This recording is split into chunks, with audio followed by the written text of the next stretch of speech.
Hello everybody, you're welcome back again to the Reggae Appreciation Society. Since reggae music exploded out of Jamaica in the late 1960s, it's become one of the most influential and loved genres of music on the planet. This worldwide reggae revolution has inspired countless artists from other countries to also play that music, and with the passage of time, many of them have shown that they can be just as brilliant and bring it just as hot as their Jamaican counterparts. In this video, we're counting down our picks for the top 10 non-Jamaican reggae artists of all time, and we based our criteria on originality, lyrical content, influence, production quality, and the timeless value of their music. Now let's go. Number 10. The amazing Nasio Fontaine. This mercurial musician and Rastafarian advocate is the biggest artist to emerge from the small Caribbean island of Dominica. He showed great love for music as a young boy, and by the time he became a teenager, his enormous love of culture, Burning Spear, Jacob Miller, and most especially Bob Marley, who he would model his singing style after, steered him on the path to becoming a reggae artist. He made his debut at the age of 18 and would slowly build up critical and later commercial acclaim. He captivated millions of fans with his phenomenal songwriting, deep poetic lyrics, fervent vocal performances, and genuine honest passion for Rastafari and the art form in general.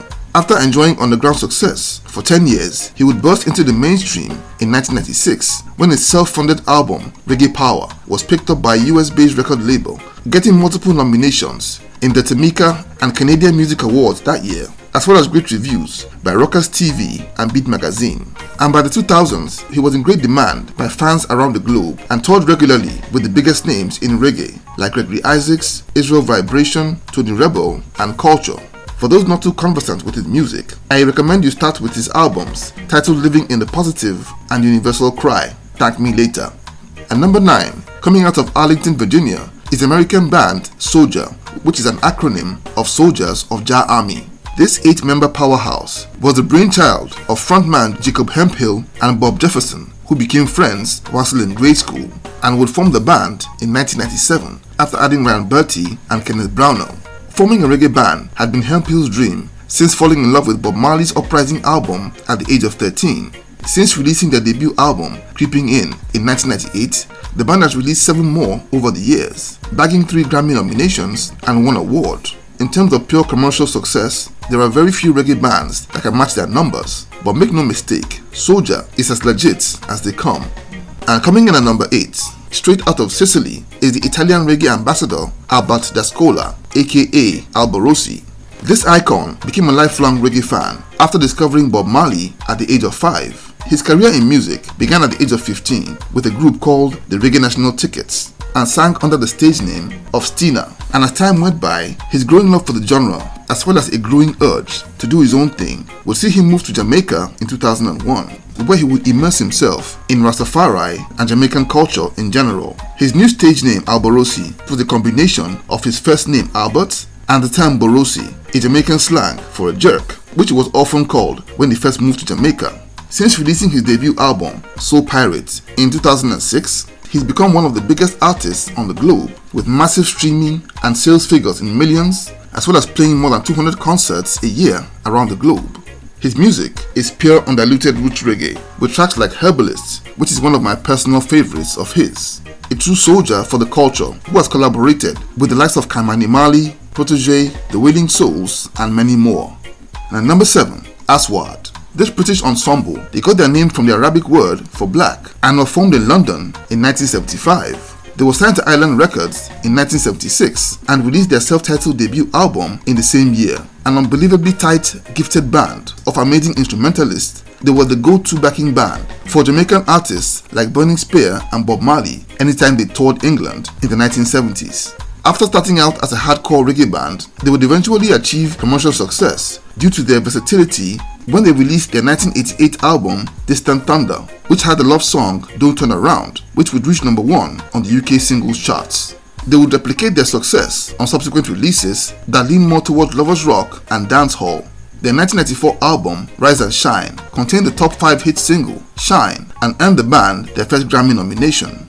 And number 6, Lucky Dube. This South African superstar began his career in music as a member of a pop group put together by his artist and producer cousin Richie Siluma. but would proceed on a solo career as a reggae artist after watching Jimmy Cliff perform live in Soweto as a teenager.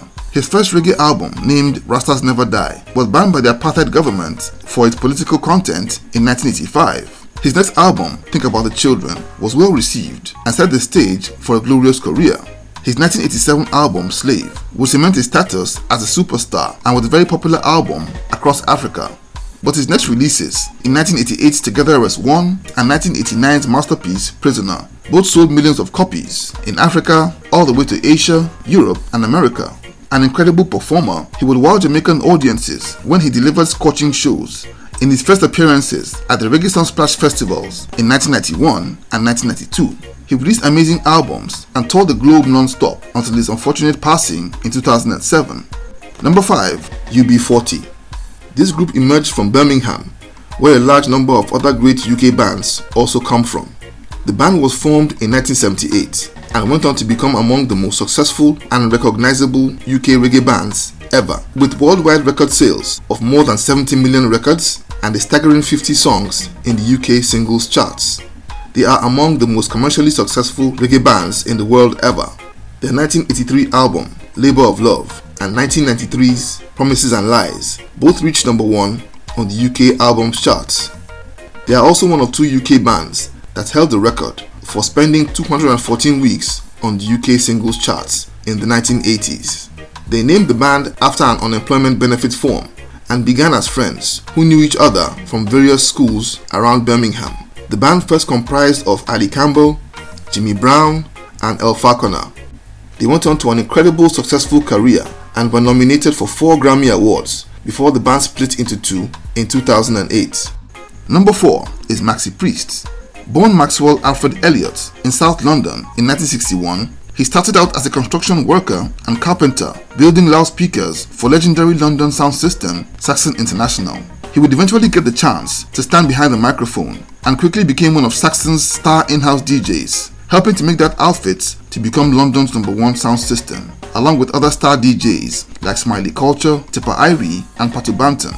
He began to record his music in the early 1980s and released his debut album, You're Safe, in 1985, followed by Intentions in 1986. His first 2 albums were excellent, but he really hit the big time when his third album, Maxi, would come out in 1987. It had the track Wild World, which would go up to number 1 on the UK singles charts, and also had the excellent song How Can We Ease the Pain, which featured Jamaican legend Beres Hammond.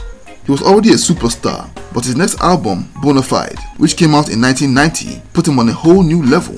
That album had tracks like the sublime Just a Little Bit Longer and the smash hit Close to You, which saw him make history as one of just 2 UK artists to bag a US Billboard #1. Number 3, Alpa Blondie.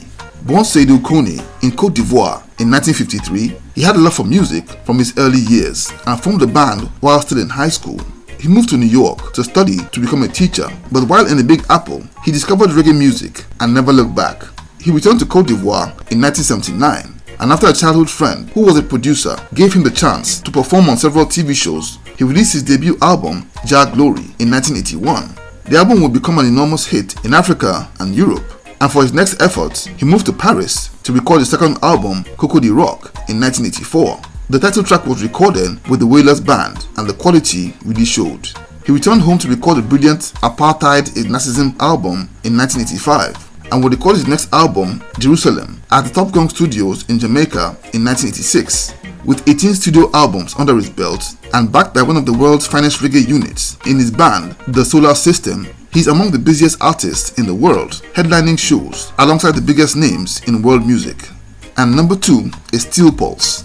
This Birmingham-born dynamo smashed many records and glass ceilings, especially the idea that British bands couldn't hang with the best from Jamaica. They started out playing gigs around Handsworth, Birmingham, and over time would save money to record their first single. Over time, they grew a large following to be the backing band for the Burning Spear during his first UK tour in 1977. They were soon after signed to Island Records and would release their debut album, Handsworth Revolution, which would go up to number 9 on the UK albums charts in a matter of days and sold 250,000 copies. They were opening acts for Bob Marley and the Wailers during the European leg of the Kaya album tour in 1978 and basically stole the show. They would wow the audiences and even Bob Marley himself, who named Steel Pulse as his favorite reggae band. They would earn enormous credibility in Jamaica and were the first British group to perform at the Reggae Sunsplash. They've released classics over the years like True Democracy, Earth Crisis, and Babylon the Bandit, which earned them a Grammy in 1986. And they made history as the first reggae band to perform at the inauguration of a US president when they played at Bill Clinton's inauguration in 1992. And coming in at number 1 is the phenomenal group known as Midnite. This incredible band was formed by brothers Vaughn and Ron Benjamin in St. Croix, US Virgin Islands in 1989. They were raised in a musical home as their father, Ron Benjamin Sr., had been a popular guitarist and singer. The older brother, Ron Jr., was a gifted instrumentalist, while the younger, Vaughn, was blessed with a phenomenal voice and genius-level songwriting ability. They would move to the US in 1994 and first assembled the Midnite Band in Washington, D.C., where they literally set the reggae scene ablaze with super and flawless performances in halls, clubs, and bars. In no time, they spread their wings across the US and built an almost fanatical fan base in the process. They released their first album, Unpolished, in 1997, but remained reggae's best-kept secret until 2001, when the world took notice. The album Unpolished would literally stun the reggae global community and was showered with dazzling reviews and sparked debates about who was superior between Midnite and the Wailers. I mean, the impact was that great. The album itself is a 10-track masterpiece that's in my personal top 10 album list of all time, and I've left a link in the description section for those who haven't heard it yet. And interestingly, it wasn't only the fans who thought that Midnite was the greatest, but even the likes of Steel Pulse frontman David Hines and Black Uhuru founder Ducky Simpson, who famously said that Midnite frontman Von Benjamin was the greatest musician to ever walk the earth. The band would put out a large number of albums, all of immense and startlingly high quality, that would cement their status as one of the greatest roots reggae bands of all time. The band would however come to an end in 2015, but would reform around Von Benjamin under a new name, Akay Becker. So there you have it. Now do let me know what you think about this list in the comment section below. Thank you for watching the video today. Please leave a like, subscribe, and until next time, Jah bless.